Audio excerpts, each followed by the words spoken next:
gotta make it a point to appreciate life a lot more than I do. Always hustling and bustling and chasing that dollar bill, y'all. Believe me, I get it more than anything. I understand, but I will continue to emphasize the importance of slowing down to speed up.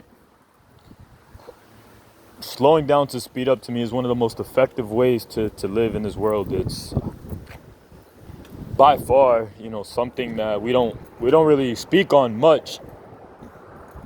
Slowing down to speed up. What exactly is that, right? Sometimes we're running at 101 miles per hour yet not going anywhere. It's when we slow down to speed up. When we slow down to speed up is when we begin to see the little things in life that have been around for forever, quite honestly. As long as we've been, I'll give an example. So right now I'm in a place here in Florida, and I believe it's like Martin County, exit 101 off 95 heading north from West Palm Beach, northbound of West Palm Beach. And again, this place has always been here, and I'm not going to say that I've not been aware of it. I've driven out here before, helping a customer out.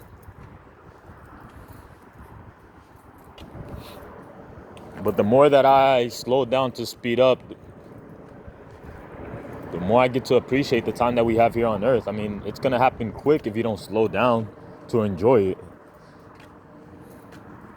And when I say enjoy, that doesn't mean you don't have to work. That doesn't mean you don't have to put in the hours. But I think that just as equally important, we got to slow down and say, all right, what do I want to do?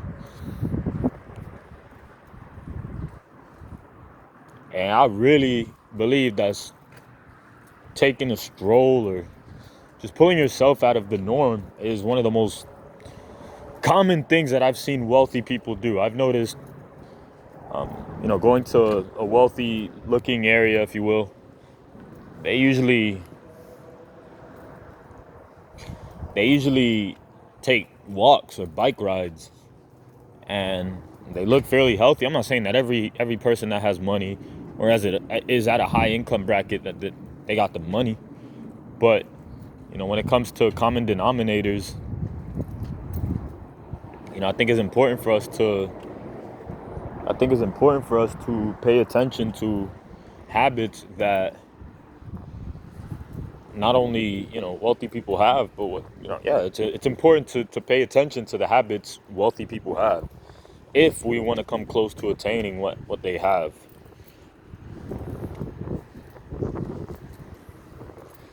Behavior is important. I'm not going to say that I have all the action steps, but as I continue to progress in life, I realize, I do have way more control than I give myself credit. A lot more control. And I believe that we have to magnify that. We have to put people in a position of power by eliminating the blame and the blame mentality and putting more of the power in our own hands. And when I say power, I could ask, what's your definition of power? I know for me, I've had a definition of, you think of Spartan or 300 or some, I don't even know, Spartan or a superhero movie. You just think of a superpower. 9 times out of 10, power isn't really defined internally how it really is, how it actually is. And for me, power is the ability to control yourself. That is the ultimate power. And what I'm learning is that will lead to that manifest into behaviors that ultimately put you in a position of control. Controlling others, controlling situations, controlling outcomes. But that is a byproduct. Having that ability, having that strength, that ability to do what leaders do or powerful people do is pretty much a byproduct of them being clear. Being clear, controlling their own decision making, following through, telling themselves they want to do something and following through.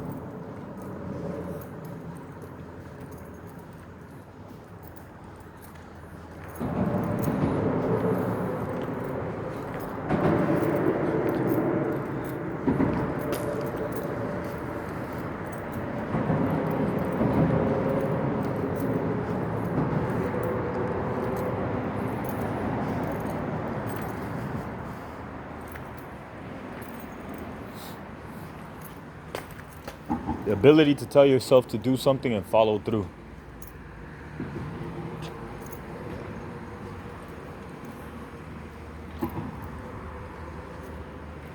Now, can you put yourself in a position of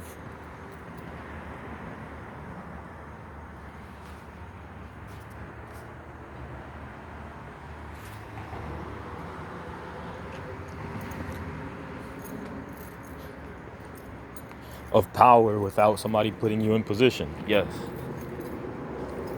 Even though you've been an employee all your life, you still have the ability to choose. Unless you're working 24 hours, 7 days a week, and that job requires you to be picking up bricks and putting them down the whole time, you have power. And we have to maximize the power we have with the time that we do have. Power is the ability to control yourself. The ability to tell yourself to do something and follow through.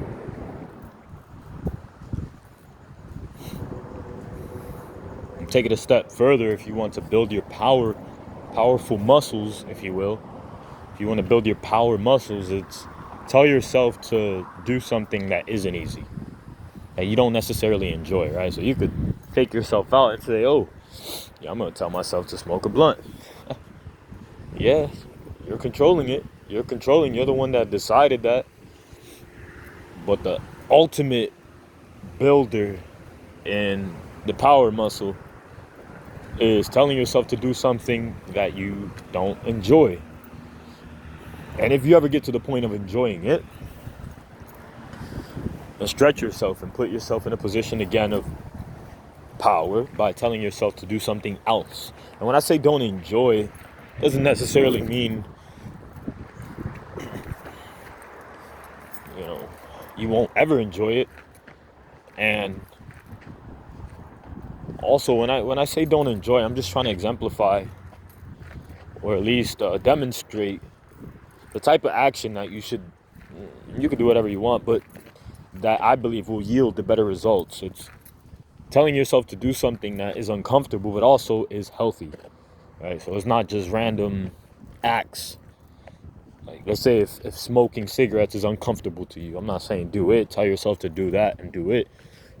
What I'm referring to is telling yourself to do something that's uncomfortable, but also yields better results. And the thing is, our mind is weird. I don't know if it is like this for everyone, but I believe that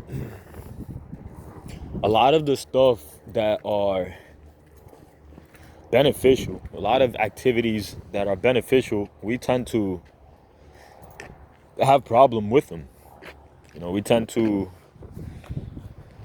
fight against it, knowing damn well that it's going to make us a better person. We tend to fight it and not be eager to do it like we are with positive habits or negative habits, right? So we're quicker to light up a blunt, smoke a beer, or drink a beer, smoke a cigarette. And I'm not against all this stuff. Like, at the end of the day, this is just what I'm using as an example.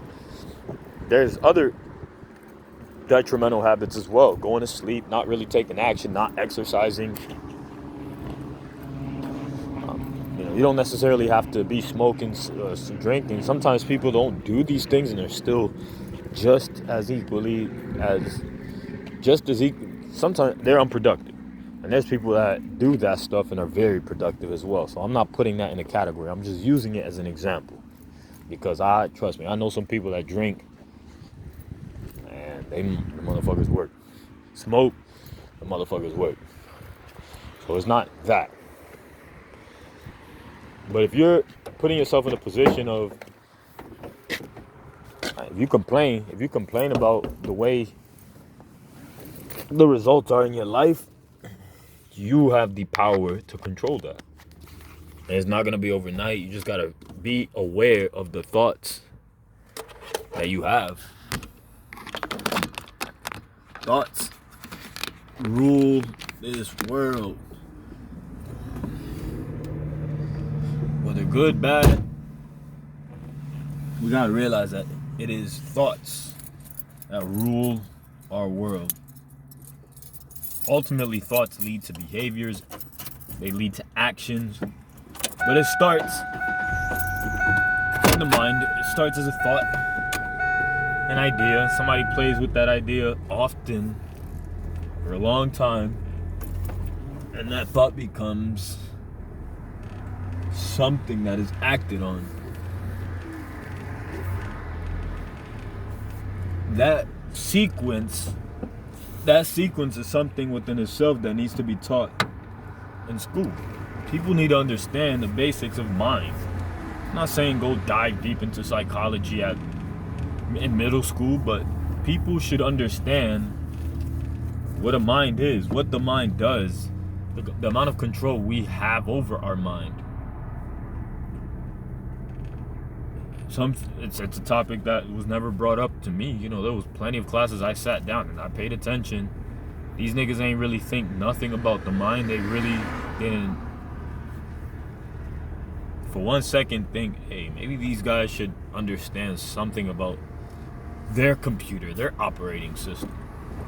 I usually talk about taxes and personal development.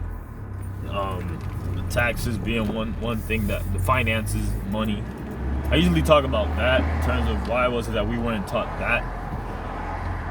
But we really want to keep it on a real basic level, but real is sovereign yacht sales. Why the fuck nobody be talking about the mind? Why didn't teachers mention, hey, your mind is powerful? And not that stupid ass slogan, whatever you believe you could achieve. Hey, alright, cool. Thank you for that. But fuck. Granted, I understand some people have no understanding on mind.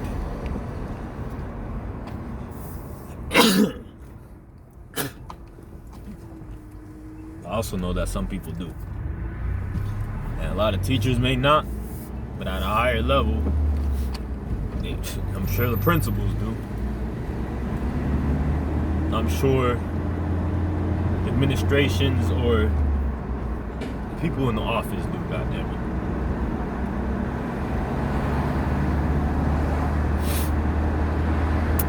Sad, man. Sad. There's so much I don't know either. I know I'm just, oh, by the way, disclaimer, I'm not bashing anybody or anything. I'm just speaking openly for entertainment and educational purposes only.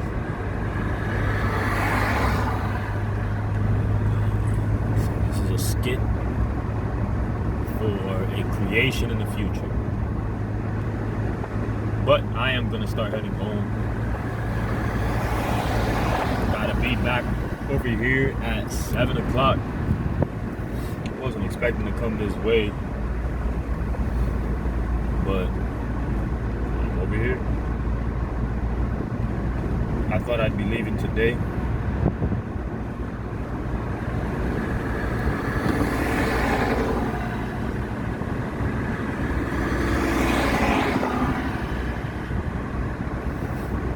But I pretty much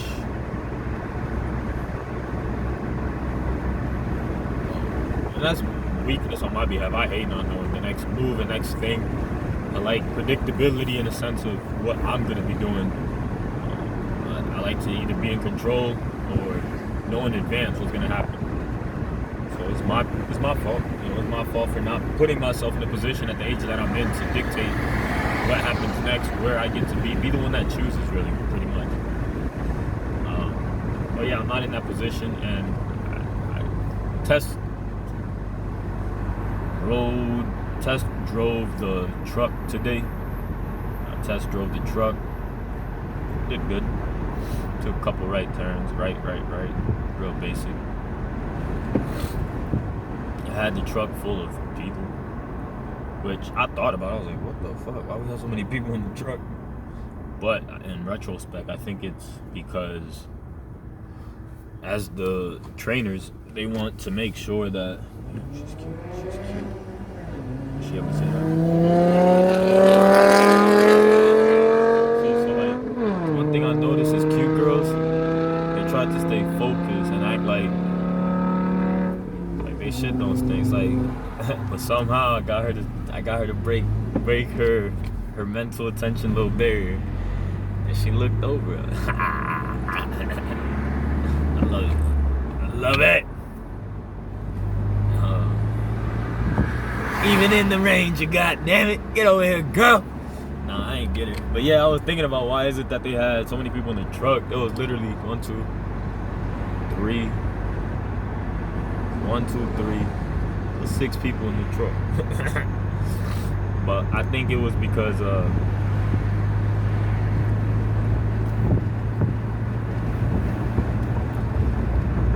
to see how a person's gonna handle having one of the most precious commodity in the world. It was a pregnant girl, actually 7. Because there was one girl that was pregnant. 7 people. But I think that's why it's to see how you're gonna act in. Obviously we didn't have freight, so the next most valuable thing, but available. If there's no freight in the trailer, well, what's the next most valuable commodity we can put in the truck? Well,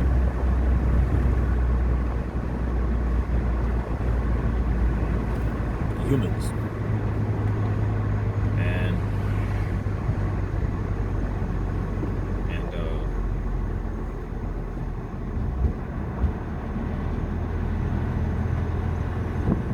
I did good. I believe I did good. I mean,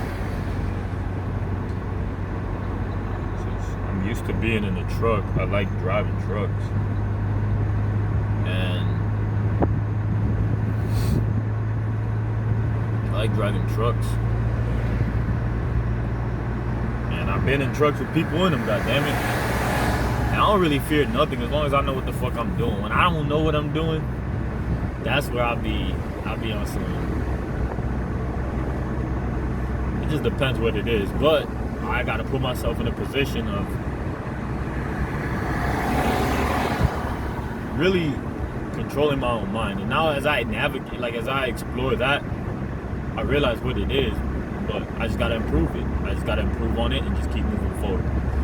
But yeah, today was good. I am going to head back south, get some rest, because tomorrow I'm waking up early. I'm waking up around 5:30, leaving the house by 6. By 6 o'clock, I'm out the house. And get back over here to Stuart, Florida by 7. I'll be here by like 6:40, 6:45. Just hang out. Freaking.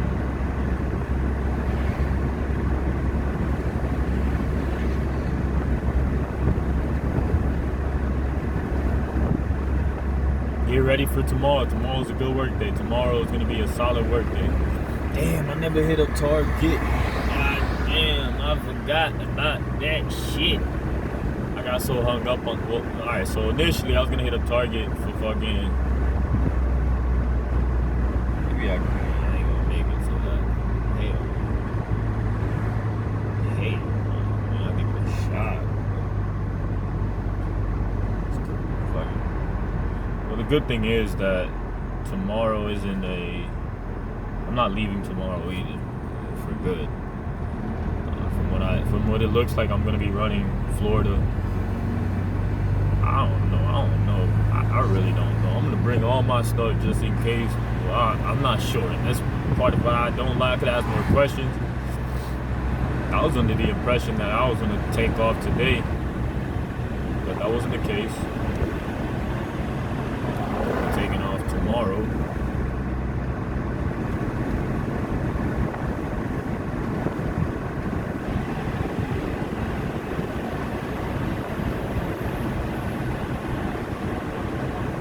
Taking off tomorrow, but they said run Florida. I'm not sure if it's just a whole bunch of local runs and then come back to base. I hear run Florida. I mean, I'm thinking, I guess you could do a lot in 10 hours. You could hit up Miami and come back. I don't know, when you think about loading a truck, there's a lot that takes place. I don't know. I've never done local runs in a truck, so I don't know. But whatever the leaders of the company have in store for me, out of habit, I was gonna say God has in store for me. Ain't no fucking God, man. It's people, goddamn it. It's people, it's business owners, leaders, and us. Fuck, you know what I'm saying? Like, whatever the owners of this company and what dispatch and what businesses decide to need product moved from one place to another, whatever is in store, I'll be ready to tackle on the challenge. Go in there with a rested mind, confident mind, take my time, no need to rush nothing at all. Just drive the fucking speed limit, I don't give a fuck how late we is. Driving slow, driving the speed limit.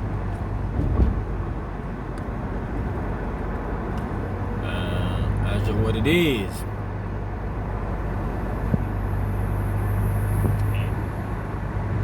What happened?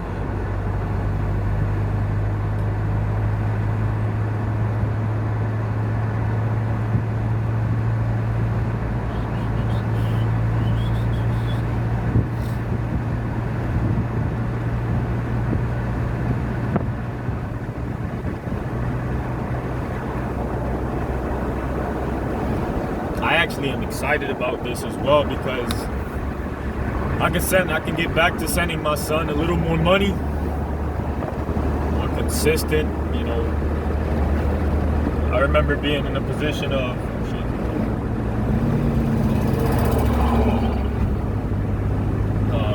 just having a little more money, you know. It feels good to be in a position of having stacks where it's like, well, I just want to send some more money because it's my son and I know they need money. Not from a desperate perspective, but just money is needed, goddammit. And whether it's fulfilling her, I'm not gonna fall into that bullshit. Like, for example, I grew up with, I don't know where that thought came from, but somebody put it in me like, oh, you don't know what that bitch is doing with the money. To be quite honest, I don't give a fuck. Because I know my son, I'm sure all his needs are met. I'm confident. So anyway, I just look forward to having more money to make. Like, as I make more money, I could at least give more to my son's mom.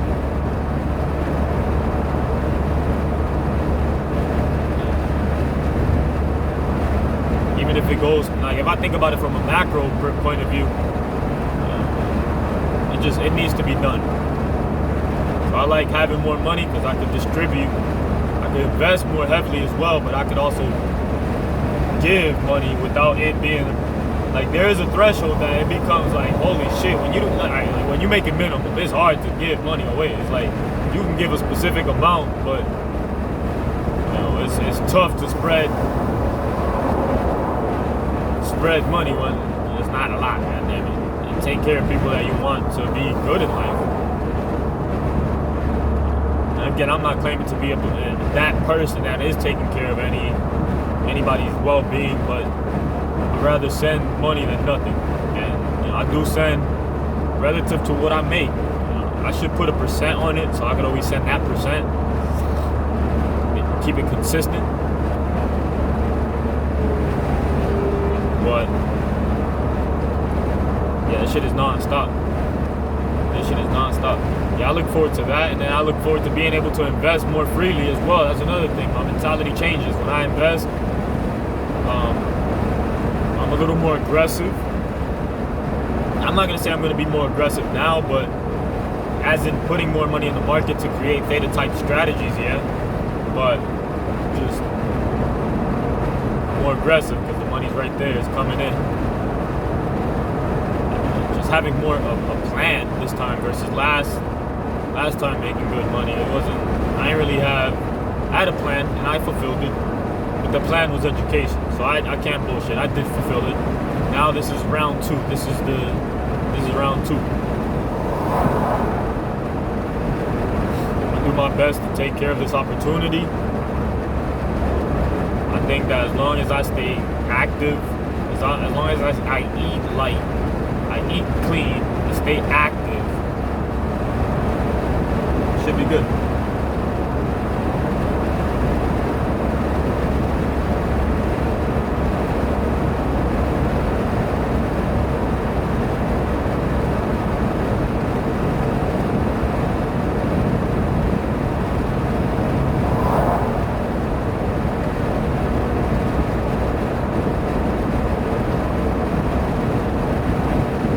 Keep growing, keep developing, and realize, it's really a matter of growing through failures, through looking like an idiot, through exposing your insecurities, your areas of strength, whatever the fuck word you want to put it in.